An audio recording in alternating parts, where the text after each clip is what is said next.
Je fais ce petit tuto pour revenir sur la partie débridage de la 103 Vogue. Il y a eu beaucoup de tutos qui ont traité de beaucoup de sujets, mais je tiens à revenir sur le fait qu'il faut impérativement changer le pot d'échappement avant autre chose. Pourquoi changer le pot d'échappement? Parce qu'il faut permettre à votre moteur de pouvoir recracher beaucoup plus rapidement les gaz d'échappement qu'en temps normal, avant de changer la partie carburation.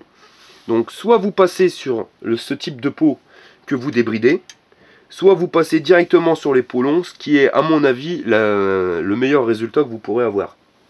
Après et seulement après, vous pourrez changer votre carbu et passer sur un carbu de 15. Ne le faites pas dans le sens inverse. Pourquoi? Parce que ça ne sert à rien d'envoyer plus d'essence si vous ne permettez pas au moteur de pouvoir recracher plus de gaz d'échappement. La seule chose que vous allez créer, c'est ceci. Un entonnoir. Vous élargissez l'entrée d'essence, donc certes vous allez faire rentrer beaucoup plus d'essence, mais comme la sortie ne change pas, le moteur n'arrivera pas à tourner plus vite. Vous allez peut-être gagner des tours en mettant un carbu, mais vous allez rien gagner de significatif. Si vous voulez vraiment que le changement soit net, il faut d'abord changer le pot d'échappement et après vous changez la partie carburation.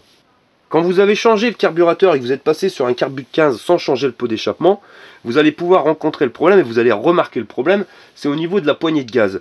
Quand votre mobilette est à fond, que vous soyez aux 3/4 de poignée ou vous soyez à fond de poignée, vous verrez il n'y aura aucun changement. À part qu'à fond de poignée, vous faites plus de bruit qu'aux 3/4. Pourquoi? Parce que le boisseau est ouvert et comme le filtre à air est vraiment light, le bruit repasse par là.